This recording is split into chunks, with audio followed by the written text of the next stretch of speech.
Amanda, can you hear me? Yep, I'm here. My gosh, you guys, it's never, I can't have just one video without something going wrong. How is everyone tonight? Oh my goodness. Oh well, I'm going to come in. I'm going to say hello to Checking Convictions, Mark, Megan, Molly Lollipops, Broken Justice. It's so nice to have you guys here. And we have a special guest, don't we, Amanda? Yeah, if he got to click on, we do. He's here. So okay, yes. Very special guest. I'm going to bring him up and let you introduce him. Okay. So okay, yes. Okay, we've got an echo. Bring him up. Hold on. Let me introduce him. Joe, you need to back out of everything. Don't have any other things open on either your phone or computer. Yeah, don't have YouTube open. Back out of it's still echoing for him. Dang it. There we go. You got it? Yes. Oh, yes. Thank you. Sorry about that. I was wondering why everything was echoing still. Well, that was the problem. I couldn't figure it out, and I had like 7 things opened in the background. Okay. Gosh. So how are you? I'm doing well. How's everyone? We're doing great. I am so happy that you're here with us. Amanda, do you want to introduce him? Yes. This is Joe Sodder. Joe, remind me again how you guys are related. Is it? Were you a nephew or? I am a great grandson of George Sr. Okay. The missing children was my grandfather's brothers and sisters. Okay. When we get more into this story with you guys, you'll understand more of who he is and everything. But we're happy to have him with us and give his point of view. And thank you for coming, Joe. Yes, thank you very much, because we have really been talking about the Sodder children for a long time. And when Parker had said this, I think it was yesterday or Wednesday, for missing children and stuff, Amanda's like, we need to really break down and do this. There's been so many things happening, so we haven't been able to. So I'm so happy that we're able to talk about this, because there's a lot of different theories out there of what really happened to those kids. Yes. And you actually have your own opinion, don't you? Yes, ma'am, I do. Yeah. So I'm interested in hearing that. Who all knows about the Sodder children from, isn't it Lafayette, West Virginia? Fayetteville. It's from Fayetteville. Fayetteville. Fayetteville. Okay. Fayetteville. Fayetteville. Yeah, and I would just like to say, I don't know if most of you know or not, but I'm from West Virginia, so this case has always been in my mind for years and years. I actually remember saying, you guys will see this too as we go on. They had a billboard up for, was it 40 years, Joe? I think they took it down in I think 89. 89? Yes. Yeah. Okay, so I got a chance to see it right before they took it down, because I was around 9 or 10 when I saw it. So it's been something that's stuck in my mind over the years. So I'm happy to do this show, and hopefully, we do it justice. Yes, I'm really excited to be able to talk about this case. It actually is very sad. Either way, it is very sad. Yes. Anyways, do you want to start it out, Amanda, or do you want me to? Or because there's some people in the chat that has never heard of the Sodder children. Well, Allison, let's let you do it. You do better than I do, and then we can maybe play the video. Well, you never did send me the video. Oh, I thought I did. No. Okay. We'll get it figured out. Okay. Yeah, that's fine. That's fine. There's so much to this. We may end up having to do a 2-parter too, Okay. George and Jenny Sodder. they lived in, actually, George came from Italy. I believe he was 13 years old when he came with his brother, and his brother ended up going back to Italy. And Joe, if I'm wrong on anything, please let me know. But you may George, have details that I don't have. oh, really? Yeah, You may have. Yeah. And I'm sure you have a lot more details than what I have that I don't know. But George was 13. He came to the USA alone after his brother ended up going back to Italy.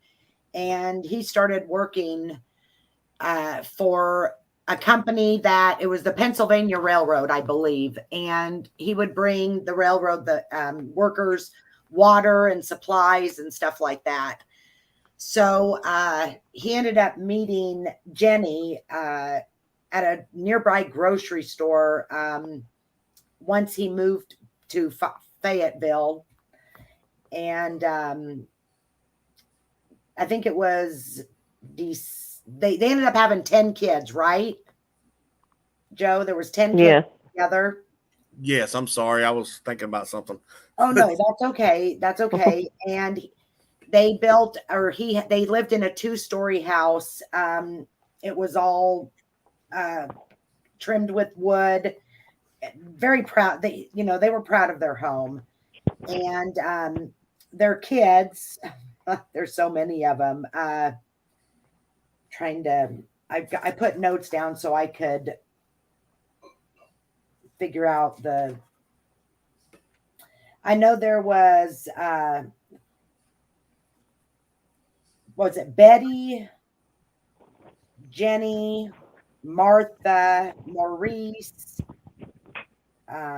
Louis, I believe. Yes.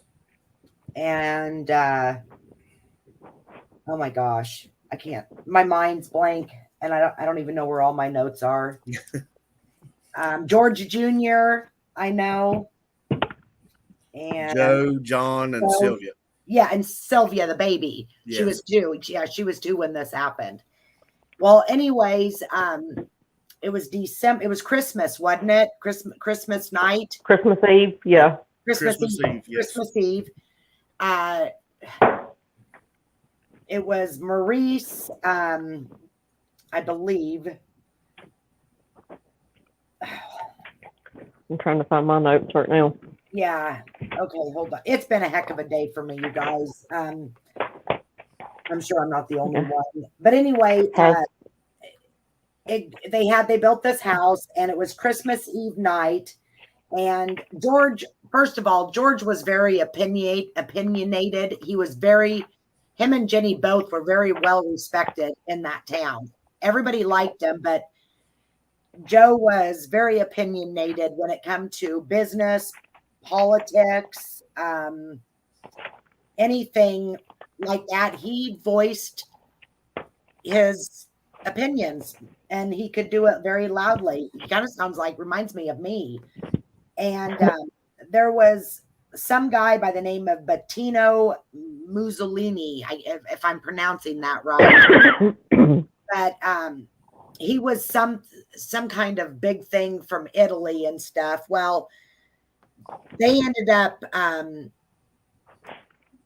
he was sent to death in 1940. This guy was, for something. I mean, he must have been a pretty bad guy.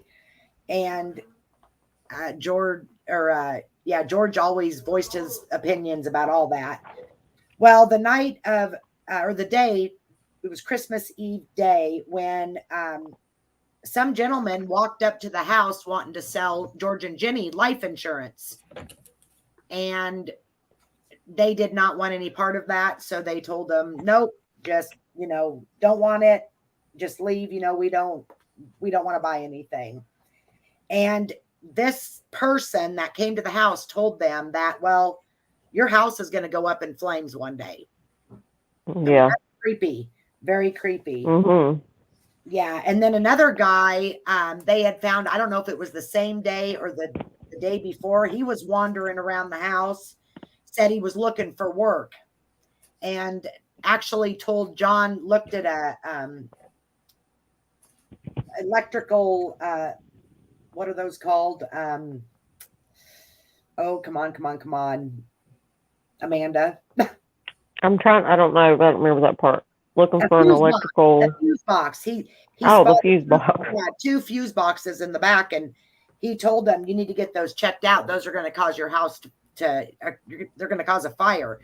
And what's really crazy about this is they had just bought a new stove like a month and a half prior to all this happening, and they had checked all of the electrical. They had come in, everything checked out. everything checked out, everything was perfect. Is that you, Amanda? Are you taking the dogs out? No, it's not me. Oh, that's my chair squeaking. I'm sorry. Oh, no, that's fine. Oh, okay. Usually we're having to stop because of the dogs or the cat. Amanda, I'm minding the dogs. Anyway, so they had bought this new stove and had all the electricity checked out and everything. It was perfect. And then Christmas Eve night,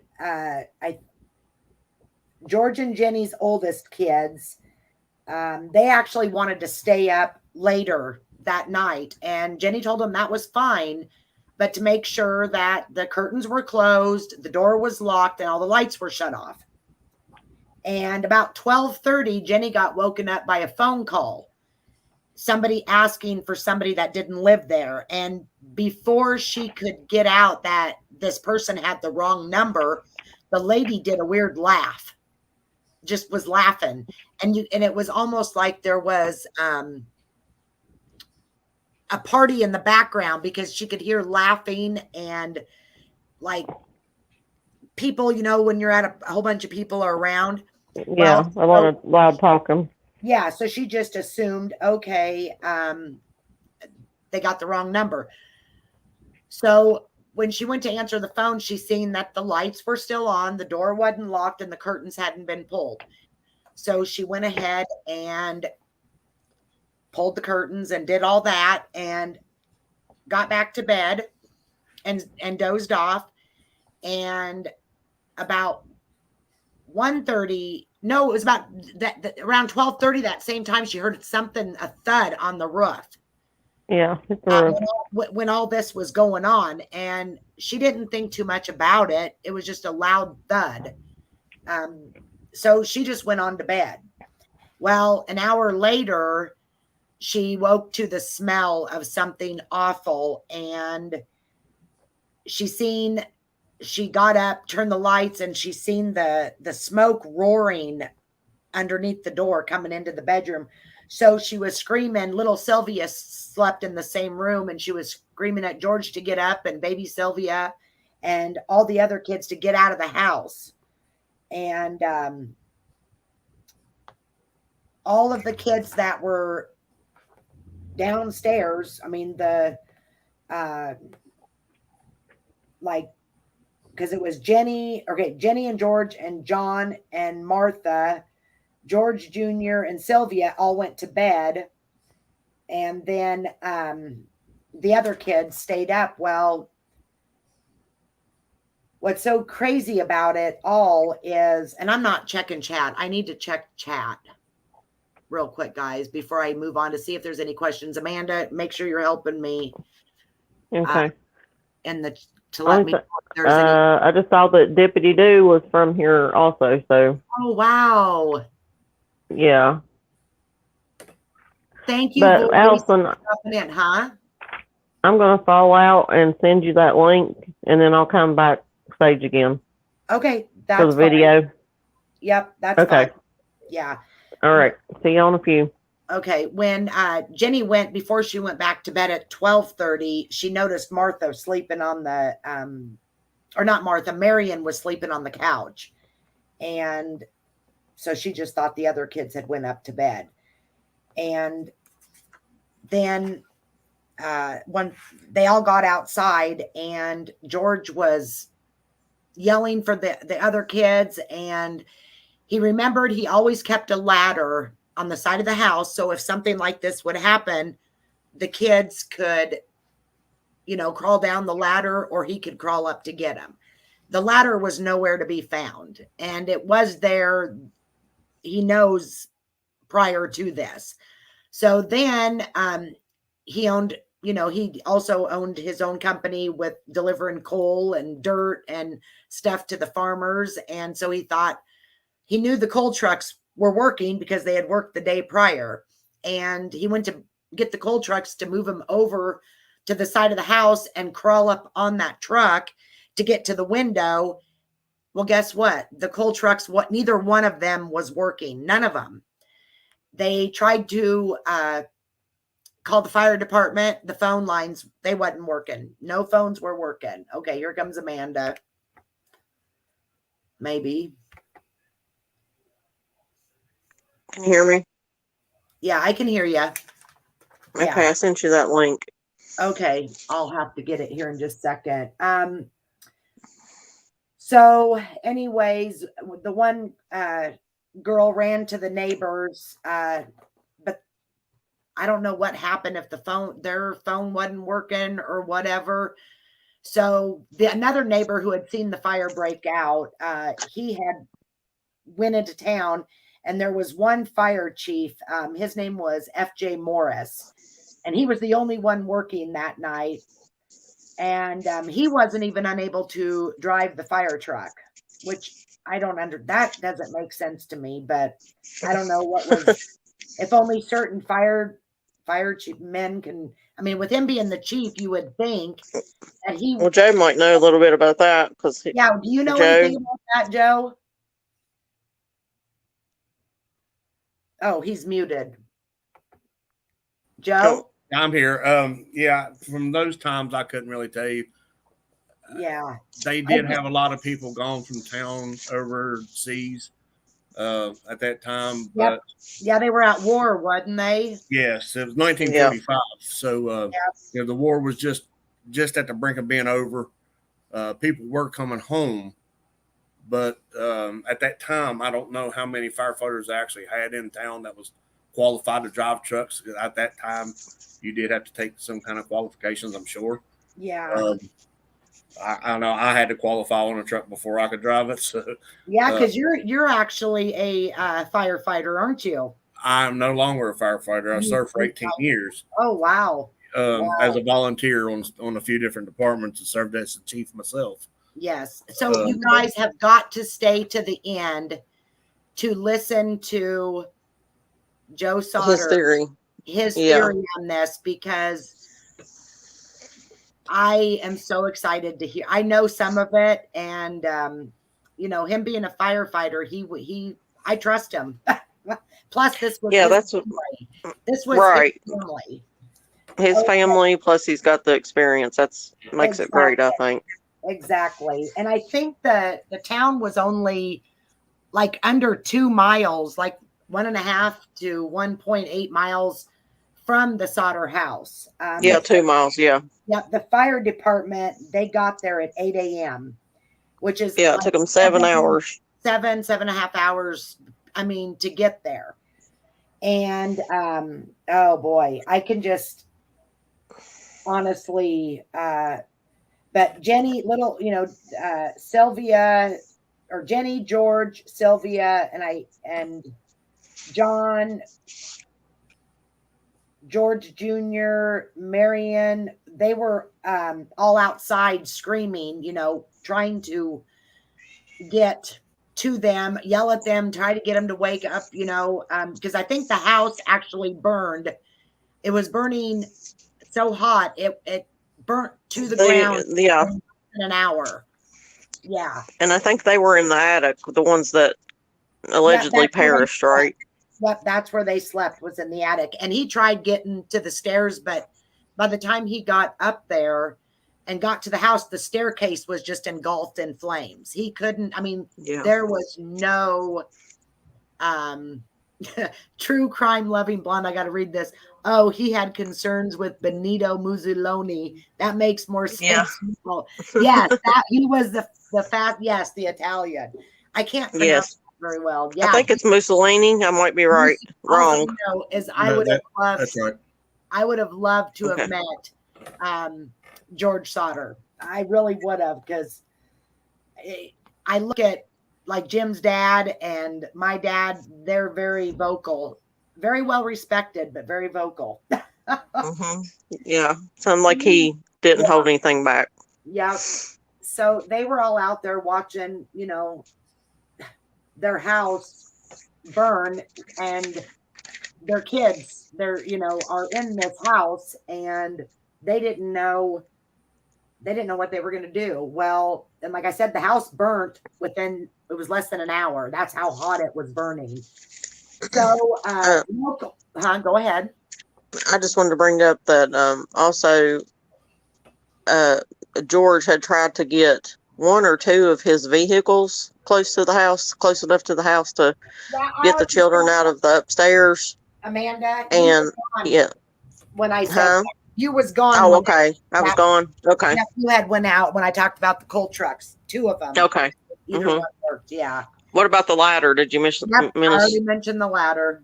Okay. See, I missed so much. So he wasn't even gone very long. Anyways, the police followed the fire department to the Sodder residence, and they investigated it and tried to remove, or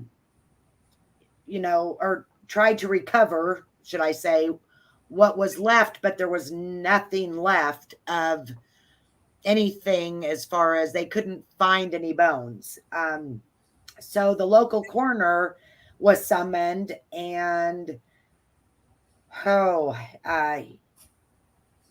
he said that the 5 children undoubtedly perished in the fire, and that the fire was caused, then they investigated the fire, and they said it was caused by faulty electricity, even though a month and a half, 2 months prior, they said everything was perfect. Now, I'm going to say this, nobody's perfect. There could have been one thing missed, and we just don't know. I will say that, because we all know how some people check things out when they're doing their jobs. And I'm sure it was no different back then. Anyways, where was I at? Talking about the wiring. Yeah. And so then George and Jenny, they didn't agree with what law enforcement and Amanda went out again. Hold on, I got to get her back up. Are you there, Amanda? Amanda, nope. You fell off. She must not hear. Can you hear me? Yeah, I can hear you. Okay, I got it. Okay. You threw me off. Yeah, well, I didn't throw you off. Not you. Oh. I got disconnected somehow. Yeah. All right. Never a dull moment with us, Amanda. Exactly. Okay, so they didn't agree with any of this because the more they talked about it with locals, there was people saying that as the fire was burning, there was still electricity lights or Christmas lights out on the outside of the house. And if it would have been a fire caused by electrical, problems, there would have been no lights burning, turned on the outside of the house. I don't know. Yeah. Everything should have been off. Yeah. And there was no bones, so nothing was found. And Chief Morris just said it was too hot. It was burning so hot that it just disintegrated. But from what I've been told, there was still, like in the basement part where everything fell after it was burned, there was still appliances charred, but you could tell that it was a stove or a refrigerator or whatever. Yeah. They were still standing. I mean, they were burnt and charred, but you could tell what it was. So Jenny's thought was, well, that's still sitting there. There should be a bone of my child, one of my kids. There should be something. And so 4 days went by, and so George went back to the basement and seen that all, the appliances were still there, but nothing else. So they went ahead and issued death certificates for all the children, the 5 children. It was just after, I think, like the first part of January. And that didn't go over very well for Jenny and George. Because the more they thought about it, they remembered the sketchy stuff that went on. You know, the guy wanting to sell life insurance and telling them that their house is going to burn up. Another guy wanting work and said that their house, they needed to get the fuse box checked because their house is going to go up in flames because of the fuse boxes. There was also, I don't think I talked about this, but the oldest boy, I think, he had told his mom and dad that there was some guy, it was Highway 21, every day that there would these people would sit there and watch the kids come and go. Yes. Yep. And so they were thinking about that and thinking about the weird phone call that happened at 12:30 when they went to call the fire department, the phone lines wasn't working, which it was just working an hour prior when the lady called. And so I think their minds started going 100 miles an hour trying to figure out what happened to their kids. So Jenny actually also the phone line had been cut too, right? Yep, yes. I'm getting into that. Yep. Okay. At the very end, I was gonna, but yeah, we'll talk about that. Yeah, that is the truth. After they investigated more and more witnesses, but I'll get to that. Yeah, we'll wait a minute. Anyway, okay. Sorry, I jumped. No, that's okay. That's okay. I need you to jump sometimes. Jenny spoke with the local crematory, and they said that a normal, like a house, even after burning for 2 to 3 hours, that's usually like at 750 to 1,150 degrees Fahrenheit, bones will still remain. Now, Joe, being retired, what is your thoughts on that? As I was telling Amanda not too long ago, a charred body is hard to find in a scene, especially with that much debris. You have a 2-story house, full basement, burned to the ground. That's very difficult to find. It takes a special eye. And you're looking at 1945, just a few people there. Not a lot was really out there searching. They may have looked over the bodies, and they may have been buried. Yeah. And who was it that did George doze the land, or did somebody else do that before he did for the memorial? George did. George did. Yep. My grandfather did. Okay.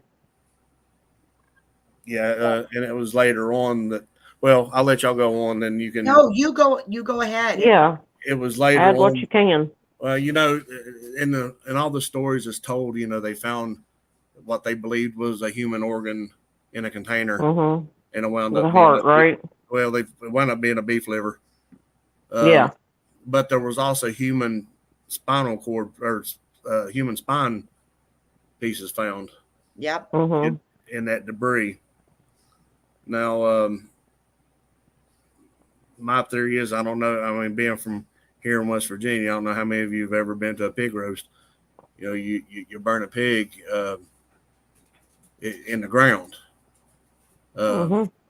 So when he buried everything and pushed everything into that hole, he more or less built an oven in my theory. Okay. He more or less built an oven, which more or less anything that was remaining, he just cooked even further. Charred it more. Yes. Yeah. But I'll let y'all go ahead and we'll just touch base as we can. Yeah. Okay. Yeah, I was just so. Anyways, so after she's speaking to the local crematory, They were saying that usually after a fire burns for 2 to 3 hours at 750 to 1,150, bones will still remain. But normal house fires burn from 110 to 530 degrees Fahrenheit. Is that's what they told her. And normally there will be bones. That's what, they were telling Jenny this. Bones should still be remained. I don't know. Jenny started looking at pigs and chickens and cows, burns.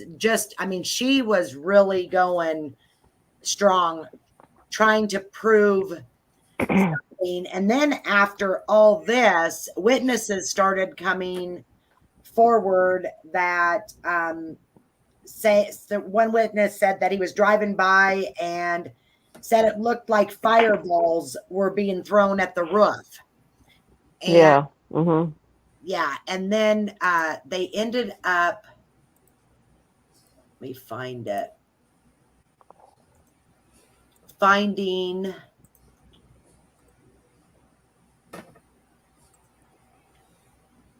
something like this, which is, it's dangerous. Wasn't there something that they called it a pineapple bomb? Yep, that's what this is. It's an incinerator. Okay. Yeah, yep, I've got it pulled up. You probably can't see Okay. it. Yeah, they found something like this, which Jenny's thinking, okay, the loud boom that she heard, and then somebody on the roof, yeah. Yep. Somebody throwing fireballs at the roof, and then they find this. Then they ended up finding the ladder quite a ways away in like a ditch area.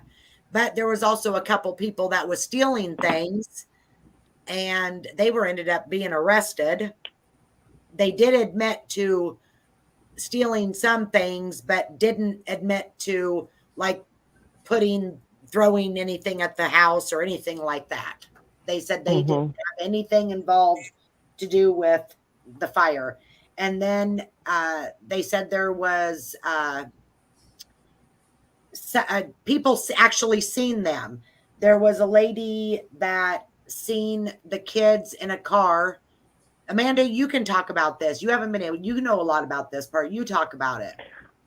Yeah, she claimed that she saw the kids driving by in a car. The next sighting was in Charleston, West Virginia, which is our capital. And they were seen having breakfast, and someone tried to speak to them, and the people that were with them basically shushed them away. And this was like the next day or something. And then they were also saw at a hotel in Charleston a week after with 5 adults of an Italian descent. They hired, I don't know how deep you want me to go into this, but they hired a private investigator. I can't remember how much they paid him.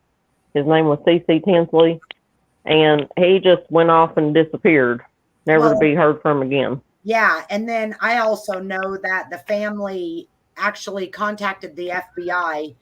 I think his name was Edgar something, J. Edgar Hoover, I think. And he said that it's out of their jurisdiction. So he goes, if law enforcement will allow us to come in and assist with the investigation, we would happily come and do that. Law enforcement and the fire, they said absolutely not. They refused to let the FBI come in, which kind of, I don't know the reasoning. What's your thoughts on that, Joe? Usually in FBI cases, a child that's abducted has to be taken across borders before FBI usually gets involved. If they were still seen in Charleston, I don't believe FBI would have been involved at that time. I could be wrong. I've been wrong about things before. Well, I did. You mean state borders or country borders? State borders. Okay. And at that time, there was, and I don't know how far y'all got into this or going into this, but if they were in Texas, as some of the theories were, that my great grandfather went out there and met the gentleman in Texas that was thought to be Maurice. Yeah, even if that was true, then the FBI could have been involved. Is Maurice the one that they were sent a picture of? Yes. Okay. And for all you people that are old enough to remember, this was actually on one of the original Unsolved Mysteries series.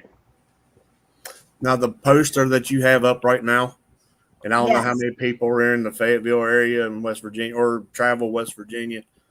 I don't know this personally because I don't go up there too often. That poster or part of that poster is supposed to be in the Tudors Biscuit World in Fayetteville. Oh, wow. I'd like to see that myself. Yeah, I don't know that to be a fact because, like I said, I haven't been up there to see it, but it's supposed to be there. Yeah. Yeah. I would love to. Well, that would be something because it was up for so many decades, Yeah. And here's a picture of the children that are that either, burn up in the fire or whatever. Disappeared, kidnapped, whatever. After researching, I actually talked to a local fireman here and asked him his thoughts on this case and asked him about, with it burning for less than an hour. He told me if it had to have been very, very hot for that house a 2-story house to be gone in less than an hour. But was it gone in less than an hour since it took them 7 hours to get there? Yeah, but it was already, there was nothing they could do. Yeah. The fire department, by the time the fire department come, it was done. The house was down, a 2-story house was down in less than an hour. Oh, it was okay. Yeah. When you look at the materials used back then, though, you're using materials that would burn faster than today's materials. Yep. And that's what he said. Now, a normal house fire, not whatever the coroner told Jenny, my great grandma, it was 500 to 900 degrees. That's just maybe a few things burning in a room. Yeah. A normal house fire fully involved, something like that, is 1100 to 1200 degrees or greater. When it's fully involved like that, then you have gas buildup in a home. You have several different factors in there. So, yeah, if my theory is correct, the fire didn't get them. It's the gases and the smoke. They was gone before. And that's why they didn't scream for help. Right.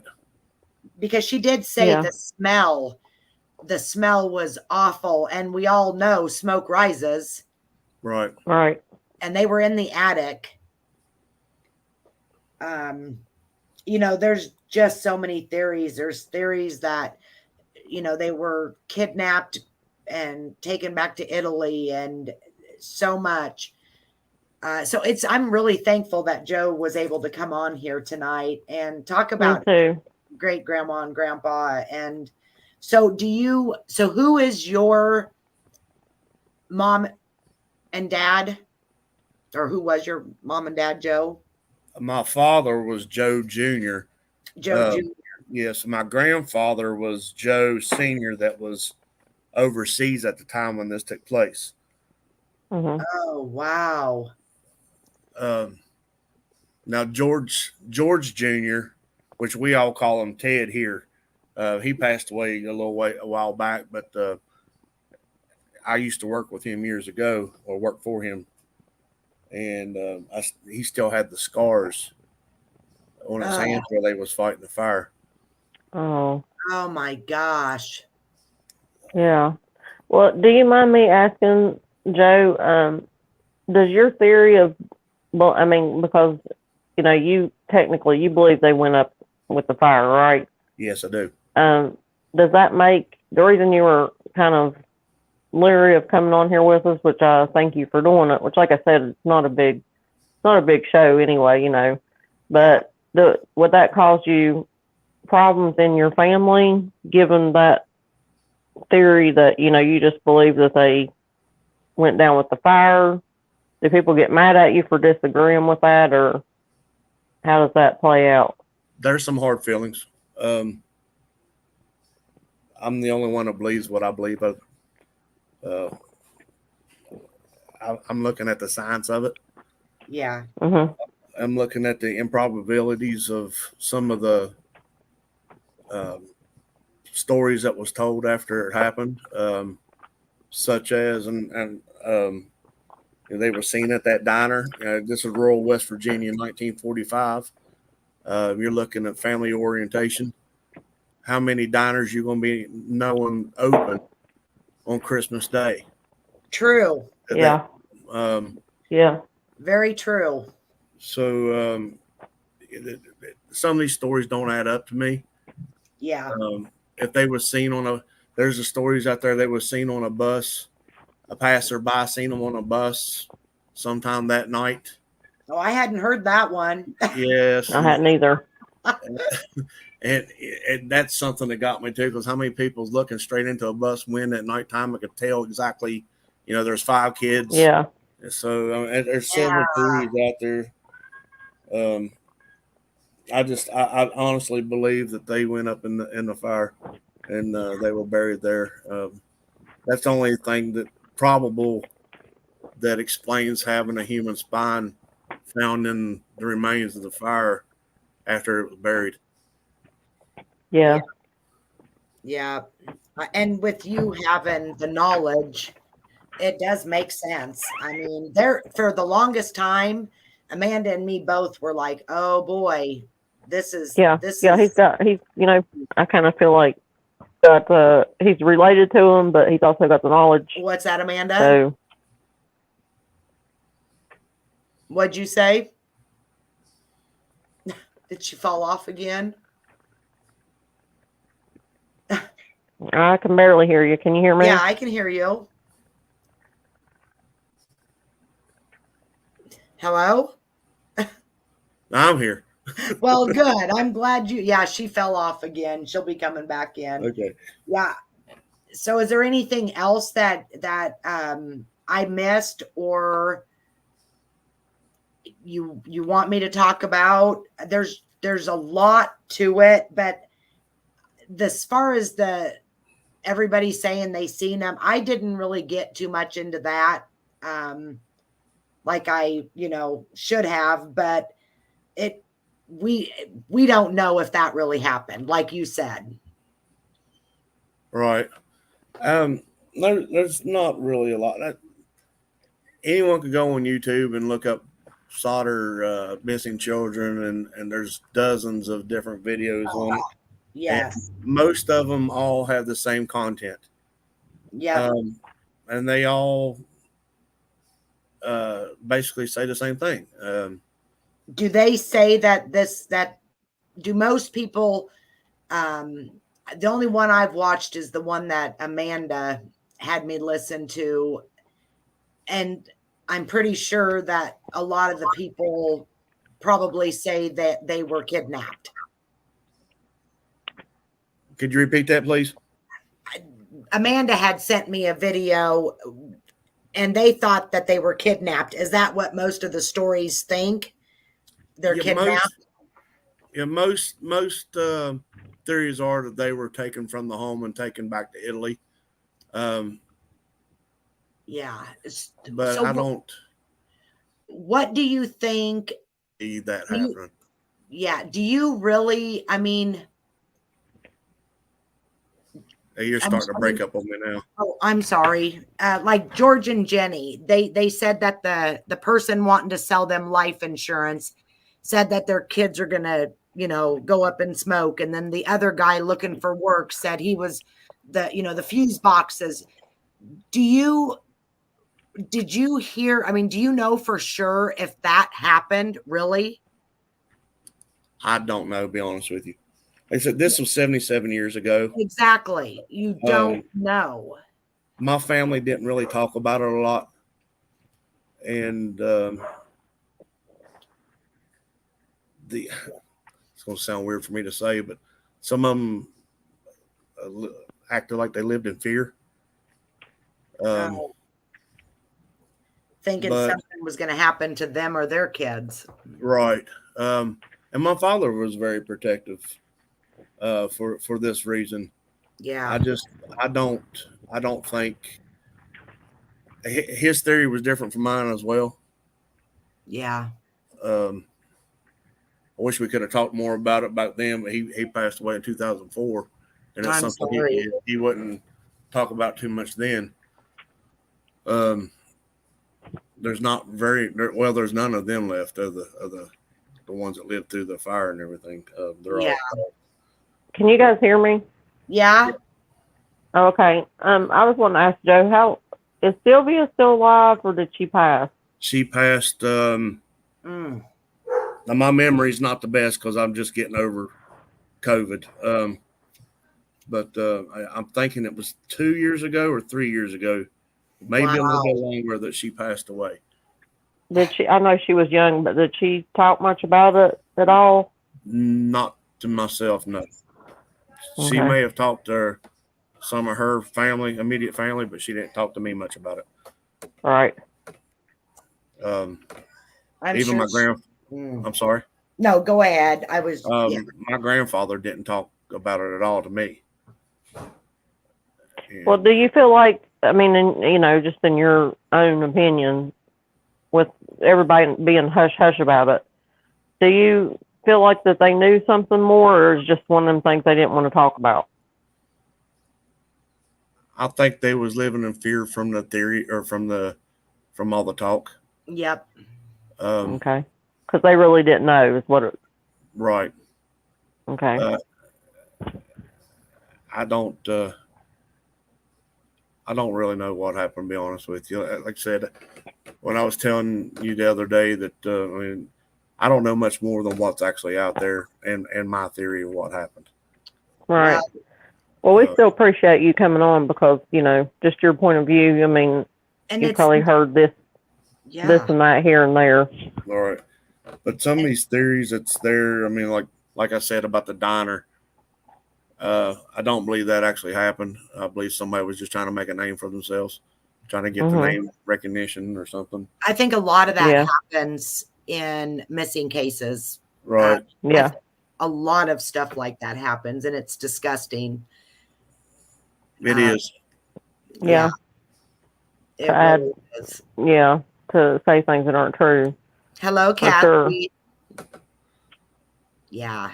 I'm very thankful that you come up because, boy, after Amanda told me what you thought, the more you got to keep an open mind. You cannot be a follower and think what everybody else thinks, Right. And do you mind if I answer somebody that's in your no, you please. Oh, absolutely, yeah. Amanda, I'm gonna loving blonde there. She asked why would they be taken back to Italy if she's still listening.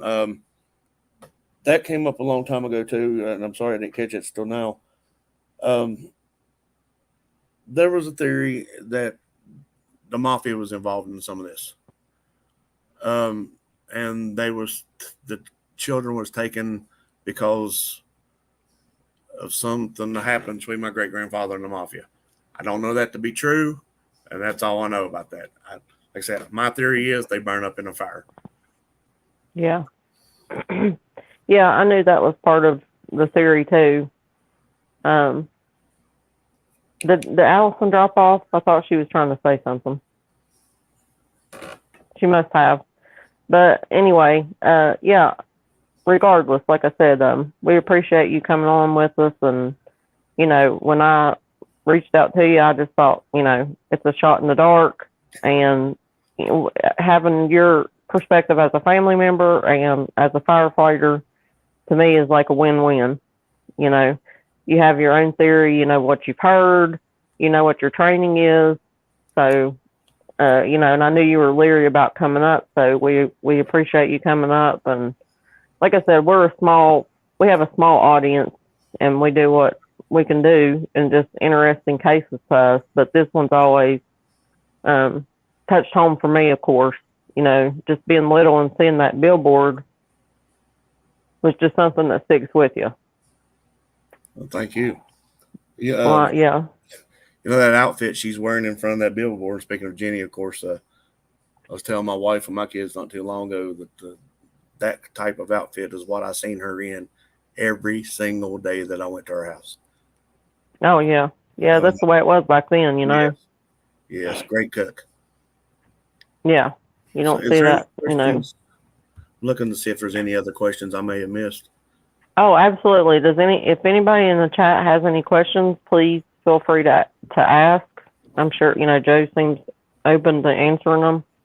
I'm not even watching chat right now, so. Yeah, I've been terrible. I am so bad. I was just excited when you decided to come up, Joe. Me too. Usually we're reading chat better than we do now. Yeah. Well, not so much me. I'm terrible. I get to jabbering and I need to start doing it. I'm learning. I'm still new. Yeah. Don't judge me. And I'm just the helper. So this is Allison's channel, and you know, we just figure out what kind of cases to look at. And and this one, like I said, it's been one of the very first ones since we became friends that we've talked about.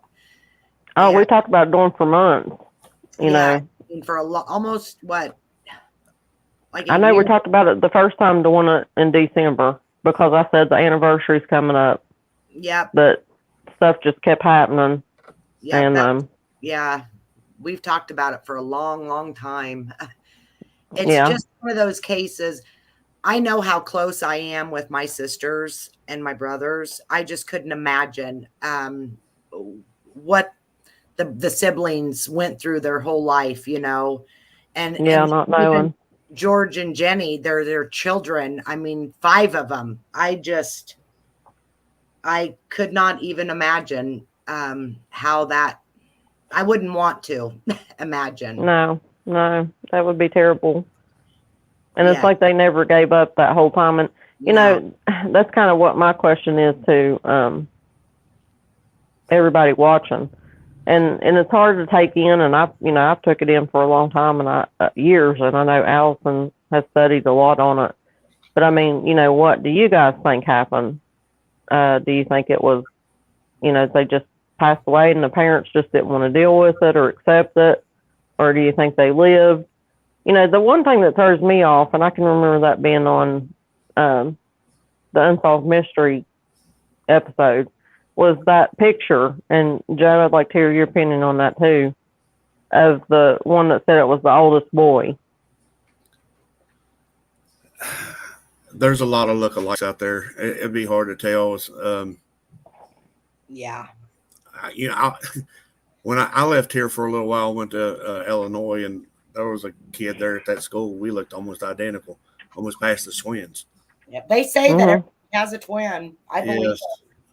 Oh yeah, I think I've met mine. So, and if I could show you an older picture of my son, you would think him and Betty that's in that picture's right there are twins. Oh wow. Yeah. When my son was younger, him and Betty looked. They could have passed as twins.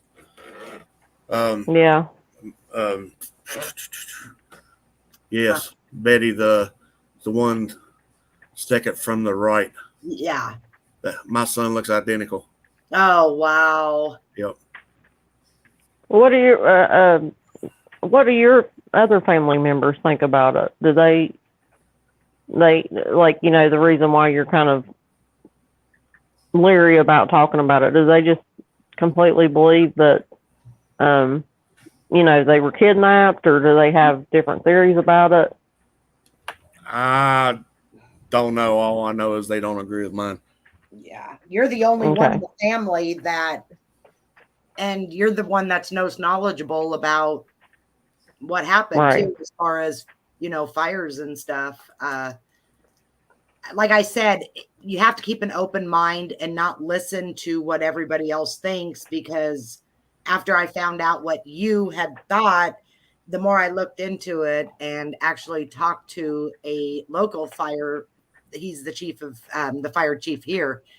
And he said, yes, There's been times where bones there's nothing left. It's like when you go to you're cremated, even. There's, mainly there's going to be just very little pieces, but in that big of a space, you're not going to, not everybody's going to, you're not going to find something most of the time. Yeah. You'd have to sift through it, but like literally sift. Exactly, sift. And that's, yeah. Well, when you pushed everything with the bulldozer, and I don't mean to interrupt. I really don't. No, you're not. When he pushed everything with a bulldozer, he probably dismantled. I'm just going to say he did dismantle if it did happen. Any body parts that was there, and that's why you'll find segments here, segments there, and that's the reason why they found parts of a spine but nothing else. And you're not going to find an intact body when something's been bulldozed. Yeah, you're right. Yep. It probably buried it more. Yeah. But like I said, that's just my theory on it. And yeah. I know if any of my family members are listening, or if they do listen later on, I'm probably going to be in a world of trouble. But well, like I said, we're a small show, so I mean, it's possible they could find it, but I doubt it. But we appreciate you taking the risk either way. Absolutely. I know that's hard because when me and you started talking, you were like, "Nope, I got my own theory," just paraphrasing. Right. And then the closer it got, you were like, "Well, maybe I will," and it would have been fine either way. I just, liked hearing your opinion. But like I said again, thanks for coming up and giving us your theory, because your theory is going to be more than anybody else we could find, True crime loving blonde says, is it known about how outspoken the father was about the regime? I think they unfortunately perished in the fire, but whether it is faulty wiring. And then she's like, I don't know. It was very known that he was outspoken against Mussolini. Yeah. And a lot of the Italian community in Fayetteville didn't care for his outspokenness about it. Yeah. There was threats. There was many threats. The thing about the faulty wiring is who's to say whoever came and checked that wiring didn't do something then to make the yeah. Again, I'm speculating. There was that the house had a tin roof. They heard stuff hitting the roof.